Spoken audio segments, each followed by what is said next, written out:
स्वस्थ शरीर और स्वस्थ मन के लिए प्राणायाम, आसन और ध्यान की आवश्यकता है। यदि हम प्रतिदिन आधा घंटा प्राणायाम, आसन और ध्यान करें तो उसके माध्यम से हम अपने शरीर की और मन की स्वस्थता प्राप्त कर सकते हैं।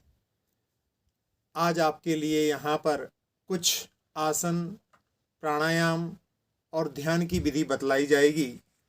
इसके माध्यम से आप अपनी शरीर की प्रतिरोधक क्षमता को भी प्राप्त कर सकते हैं और साथ ही साथ में अपने जीवन को स्वस्थता के साथ में जी सकते हैं। आज आपके लिए प्राणायाम, आसन और ध्यान सम्यक भाई करके दिखलाएंगे। आप उनके माध्यम से देख करके अपने जीवन में उनको सीख सकते हैं और उसके बाद में उनका प्रयोग करके अपने जीवन की स्वस्थता प्राप्त कर सकते हैं। 5 चक्रों पर अपन 5 बीजाक्षर को स्थापित करते हैं। सबसे पहले ओम को अपने दोनों भौं के बीच में आज्ञा चक्र पर, ह्रीम को अपने हृदय में, श्रीम को अपने नाभि पर, अरहम को अपने कंठ पर और नमः को अपने सहस्रार सिर के सबसे ऊपरी भाग में। इनका उच्चारण अपन करेंगे। ओम ह्रीं श्रीं अरहं नमः। अब पहला प्राणायाम है अनुलोम विलोम। इसमें दाईं नाक को बंद करके बाईं नाक से श्वास लेते हुए फिर दाईं नाक से छोड़ते हुए, जिससे छोड़ी है उसी से पुनः लेकर के, इस प्रकार से अनुलोम विलोम प्राणायाम अपन 30 बार करेंगे। इसके माध्यम से अपनी नाड़ी का शोधन होता है और अपने शरीर में प्रतिरोधक क्षमता बढ़ती है। दूसरा प्राणायाम है कपालभाति। श्वास निकालते हुए नाभि पर जोर देते हुए इसको अपन 3 सेट में 3 पोस्चर में करेंगे। आगे हाथ रख करके, पीछे हाथ रख करके और सिर के पास हाथ रख करके अपने शरीर के सारे विकार निकल रहे हैं, ऐसी भावना के साथ में इस कपालभाति प्राणायाम को अपन संपन्न करेंगे। अब अगला प्राणायाम है भस्त्रिका, जिसमें वज्रासन में बैठ करके और सांस ऊपर हाथ करते हुए भरेंगे, नीचे लाते समय में छोड़ेंगे। जैसे लोहार की धौंकनी होती है, इस प्रकार से इसके 3 सेट 30-30 के करेंगे। इसके बाद सुखासन में बैठ करके सांस को बाहर निकालते हुए 3 बंद लगाएंगे, जिसको महाबंद कहते हैं। अपने नीचे से ऊपर खींचेंगे, पीठ को पेट से चिपकाएंगे और गर्दन को नीचे झुकाएंगे। ऐसे 3 बंद इसमें लगेंगे, मूल बंद, जालंधर बंद और उड्डयन बंद। अब इसके बाद में अग्निसार क्रिया में श्वास को बाहर निकालते हुए अपने पेट को आगे पीछे करना है। इसके 3 सेट करेंगे अपन, जिसमें 10-10 बार अपने पेट को आगे पीछे करना है। इसके माध्यम से अपनी जठराग्नि तीव्र होती है। जब गर्मी का समय हो तब उस समय में इसके साथ साथ में शीतली प्राणायाम भी करेंगे। इसके बाद में शीतली प्राणायाम करने के लिए अपने जिह्वा को नली के जैसे बना करके और उसके माध्यम से ठंडी ठंडी सांस को अपन ग्रहण करेंगे और उसके बाद में जितनी देर हो सके ठहरेंगे। अब इसके बाद में उज्जाई प्राणायाम, अपने गले को सिकोड़ते हुए तीनों दिशा में 5-5 के ऐसे 3 सेट करेंगे। इसके माध्यम से थायराइड की प्रॉब्लम दूर होती है। अब इसके बाद में सूर्यभेदी चंद्रभेदी प्राणायाम। सूर्यभेदी यानी दाईं नाक से अपने लिए सांस को 15 बार लेना और छोड़ना है। बाईं नाक को बंद करके इस प्राणायाम को करेंगे। इसमें 3-3 सेट इसके सूर्यभेदी चंद्रभेदी के किए जाएंगे, जिसके माध्यम से अपने दोनों नाड़ियों का शोधन इससे अच्छी तरह से हो जाता है। अब इसके बाद में करेंगे भ्रामरी प्राणायाम। इसमें गुंजन करेंगे अपन भ्रमर के समान और उसके माध्यम से अपने मन के विकार इससे दूर होते हैं। श्वास को लेकर के और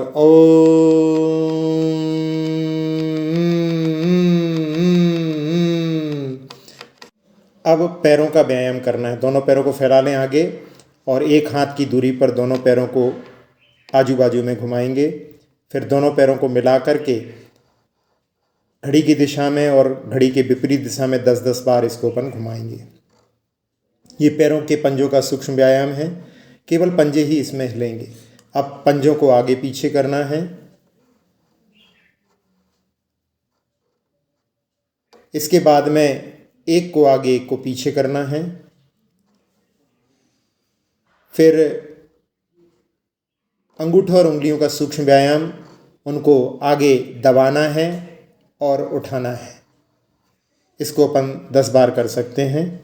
अब इसके बाद में घुटनों की परेशानियां बहुत बढ़ती जा रही हैं, उसमें अपनी जंघाओं के पास में चर्बी को खींचना है, छोड़ना है। इसको 100 बार करेंगे। इसको अपन कहीं भी कर सकते हैं, सफ़र में भी कर सकते हैं, दुकान पर भी कर सकते हैं। अब इसके बाद में पश्चिमोत्तानासन करेंगे। श्वास को छोड़ते हुए अंगूठों को पकड़ने का प्रयास करेंगे और झुकने का प्रयास करेंगे जितना हो सकेगा।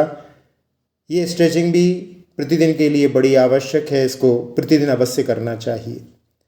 अब इसके बाद में दोनों हाथों को पीछे लगा करके अपनी जंघाओं और पिंडलियों को नीचे ज़मीन पर चोट देंगे। इसके माध्यम से जंघाएं और पिंडलियां स्वस्थ होती हैं। अब इसके बाद में बटरफ्लाई तितली आसन, इसको पैरों को पास में रख करके 100 बार इस बटरफ्लाई या तितली आसन को करेंगे।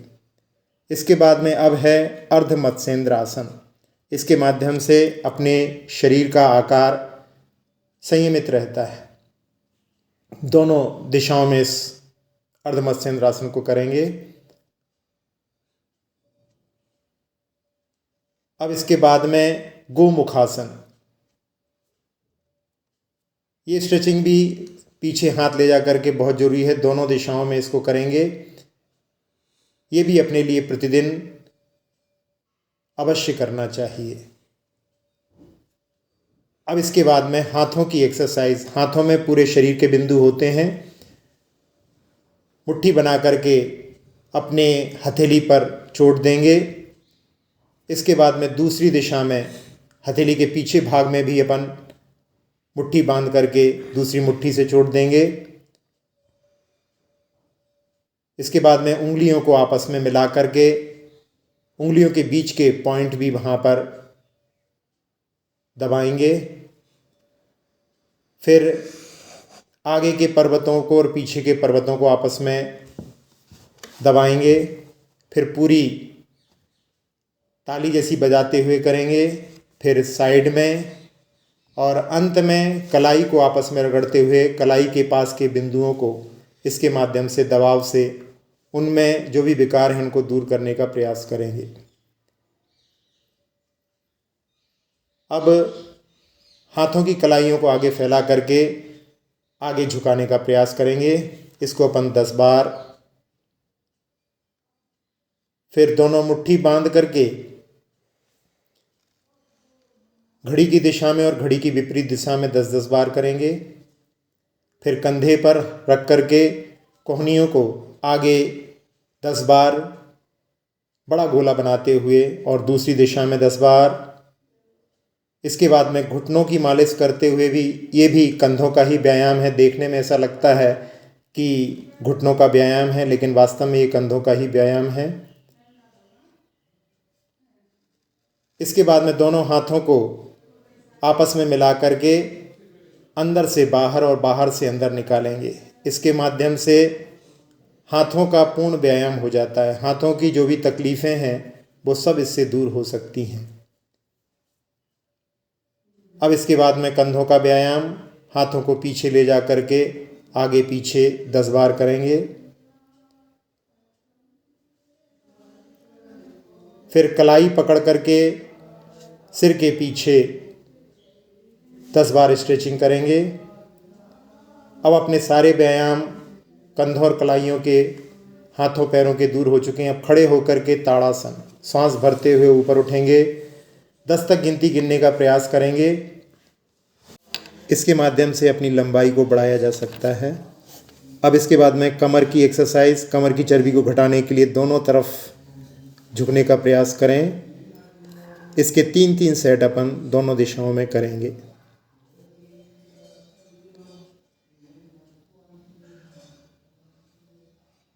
अब इसके बाद में कमर का ही व्यायाम है। दोनों हाथों को दोनों तरफ झुकाएंगे। फिर कंधे पर हाथ रख करके दोनों ओर घूमेंगे। फिर सिर के पीछे हाथ लगा करके दोनों तरफ घूमेंगे। ये कमर का व्यायाम है। अब इसके बाद में पंच नमस्कार आसन। श्वास भरते हुए ऊपर नमो रिहंताणम सोचते हुए, श्वास छोड़ते हुए नमो सिद्धाणम, श्वास लेते हुए नमो आर्याणम, श्वास छोड़ते हुए नमो उज्जयनम, श्वास लेते हुए नमो लोय और शब्द श्रवण में श्वास छोड़ते हुए।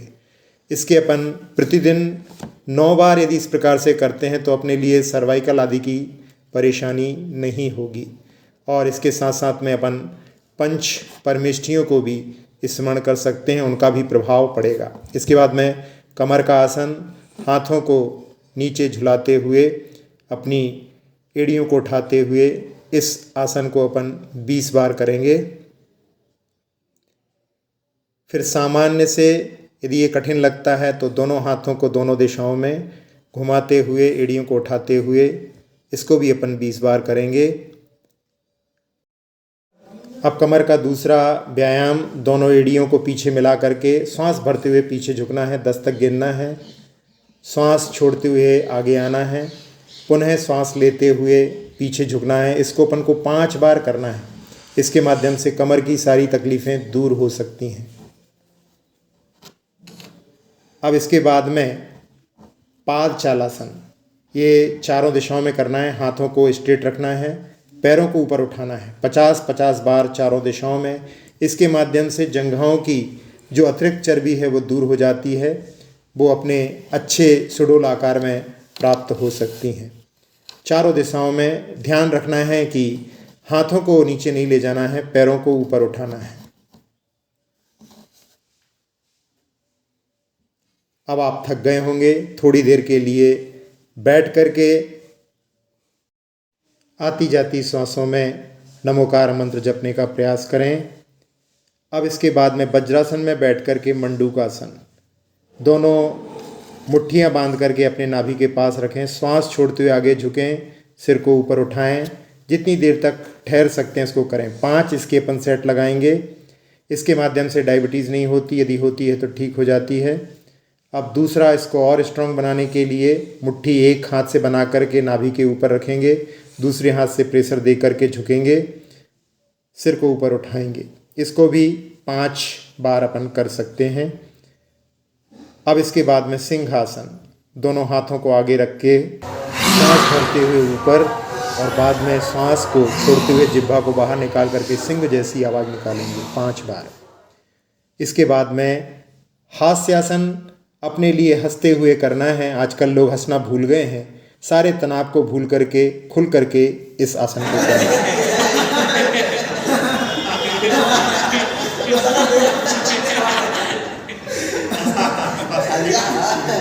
अब अंत में मन के विकारों को दूर करने के लिए ध्यान करते हैं। अपने आज्ञा चक्र पर दोनों भुवों के बीच में ओम को स्थापित करते। ओम में 3 अक्षर हैं, आ, उ और मा। आ से अधोलोक, उ से ऊर्ध्वलोक, मा से मध्यलोक। तीनों लोकों की सकारात्मक ऊर्जा को अपनी ओर आह्वान करने के लिए एक बार ओम का नाद करते हैं।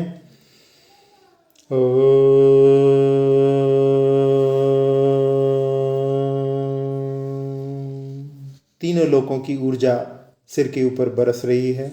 ब्रह्मरंध्र के माध्यम से मस्तिष्क में प्रवेश करके मन के सारे विकारों को दूर कर चुकी है। अब वो ऊर्जा नेत्रों को, नासिकाओं को, मुख को, कर्ण को अपने आगोश में लेकर के पूरे विकारों से मुक्त करके मुख को चंद्रमा के समान चमका दिया है। अब वो ऊर्जा कंठ में उतर रही है। कंठ के विकारों को दूर करके फेफड़ों को विकार मुक्त करके हृदय की एक एक धमनी को स्वच्छ करके आनंद और आह्लाद से भर चुकी है। अब उधर के सारे विकारों को और किडनी, लीवर आदि सभी अंतरंग अवयवों को स्वस्थ करके मेरुदंड में प्रवेश कर रही है। रीढ़ की हड्डी, पीठ, कमर, कंधों की सभी तकलीफों को दूर करते हुए हाथों में उतर रही है। टिहनी तक, कलाई तक, उंगली की एक एक पोरों तक पहुंच करके हाथों के सारे विकारों को दूर कर चुकी है। अब जंघाओं, घुटनों की सारी समस्याओं को नष्ट करते हुए पिंडलियों, टखनों, एड़ियों, तलवों, अंगूठे सहित सभी उंगलियों को अपने आगोश में लेकर के पूरे शरीर को, पूरे शरीर की त्वचा को, एक एक प्रदेश को निर्विकार, निरामय, निरोगी बना दिया है। जैसा लाभ इस ऊर्जा का हमने प्राप्त किया, सारे संसार को मिले, ऐसी भावना से उसको पूरे लोक में फैलते हुए देखें। और भावना, सुखी रहें सब जीव जगत के, कोई कभी ना घबरावे। सुखी रहें सब जीव जगत के, कोई कभी ना घबरावे। सुखी रहें सब जीव जगत के, कोई कभी ना घबरावे। पूरे संसार में शांति का वातावरण, सारे संसार के प्राणी अपने अपने दुखों से, रोगों से, शोकों से मुक्त हो चुके हैं। सारे संसार का कल्याण हो। ये सत्र अपन यहाँ पर अब समाप्त करते हैं, जिसमें सबसे पहले प्राणायाम, फिर आसन और उसके बाद में ध्यान किया था। अब सारे संसार में शांति हो, इस भावना से ओम शांति, ओम शांति, ओम शांति।